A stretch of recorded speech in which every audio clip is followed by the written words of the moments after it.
Hello నమస్తే, welcome to Kalyani cooking channel. ఈరోజు చేయబోయే రెసిపీ చక్కెర పొంగలి. ఈ స్వీట్ అన్నమాట చాలా టేస్టీగా ఉంటుంది. ఈ మధ్యన వీడియోస్ చేయడం లేదు, పూజలు వాటి వల్ల. దీనికి కావాల్సిన ఇంగ్రీడియంట్స్: గ్లాసుడు బియ్యం, పావు కేజీ పెసరపప్పు. ఇప్పుడు స్టవ్ వెలిగించి కుక్కర్ పెట్టుకుని 2-3 టీ స్పూన్స్ నెయ్యి వేసుకోవాలి. దీనికి నెయ్యి కొంచెం బాగానే పడుతుందండి, అప్పుడే టేస్ట్గా ఉంటుంది. ఇప్పుడు ఆ బియ్యం బాగా తుడిచేసి ఫ్రై చేసుకోవాలి బాగా, అంటే కడగం అన్నమాట. క్లాత్తో బాగా తుడిచి చేస్తాం. సిమ్లో పెట్టి వేయించుకోవాలండి, రెడ్గా వచ్చినట్టుగా. అగో చూస్తున్నారు కదా. దీనికి నేను పాలు వేయనండి. తర్వాత అది బాగా రెడ్గా ఫ్రై అయ్యాక పెసరపప్పు వేయాలి, అది కూడా బాగా వేయించాలండి.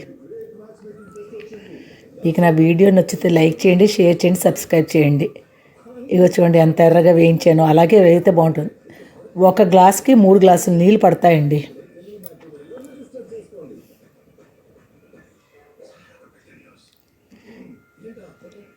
సింపులే కానీ కొంచెం దగ్గరగా ఉండి జాగ్రత్తగా చేసుకోవాలి, మాడిపోకుండాను. ఇప్పుడు కుక్కర్ మూత పెట్టి 3 విజిల్స్ రావాలండి.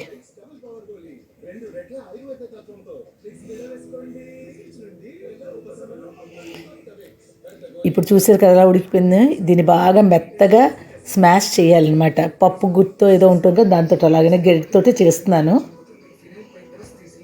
నిన్న కార్తీక సోమవారం కదా, ప్రసాదం చేసి నైవేద్యం పెట్టాను. ఫాస్టింగ్ అందరూ, అందుకనే.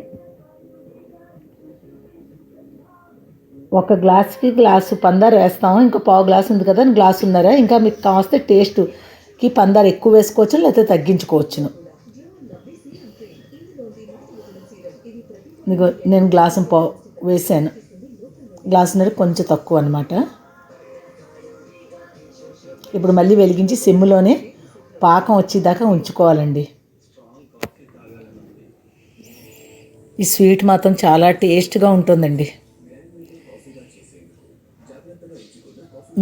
పైన ఉంచినా కూడా 2-3 రోజులు ఉంటుంది, ఏం పాడవదు. అంటే పాకం తీస్తాం, తడేం ఉండదు కదా, అందుకనే. చూడండి ఇప్పుడు దగ్గరగా ఎలా ఉడికిందో.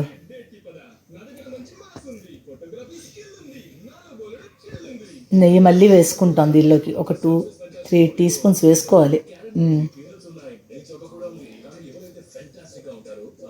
కొంచెం లిక్విడ్గా ఉన్నప్పుడు ఆపేసుకోవాలి, అంటే దగ్గరగా అయిపోతుంది, మళ్ళీ గట్టిగా అయిపోతుంది.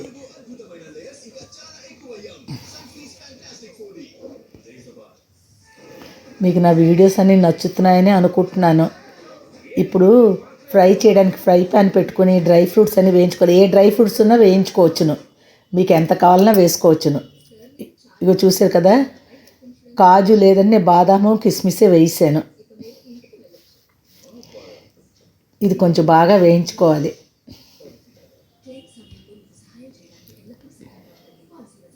కొబ్బరి ముక్కలు కూడా తరిగేసి అవి కూడా ఇలాగే ఫ్రై చేసి వేయించుకోవాలండి.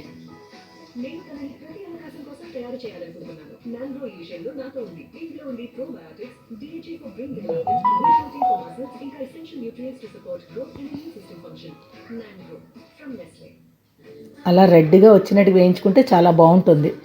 నేను మాత్రం చక్కెర పొంగల్ అంటే పాలు వేయనండి. ఇదిగో చూడండి మళ్ళీ వేసి, ఇదిగో కొబ్బరి ముక్కలు ఎర్రగా వేయించుకోవాలి. మీకు కావస్తే యాలక పొడి వేసుకోవచ్చును, నాకు ఆ స్మెల్ నచ్చదు, అందుకే నేను యాలక వేయనమాట. చూసారా, ఈ కొబ్బరి ముక్కలు కూడా వేయిస్తే ఎంతో టేస్టీగా ఉన్న స్వీట్ చక్కెర పొంగలి చాలా టేస్ట్గా ఉంటుందండి. మీరు కూడా మీ ఇంట్లో వాళ్ళందరికీ పెడతారని అనుకుంటున్నాను. Thank you for watching.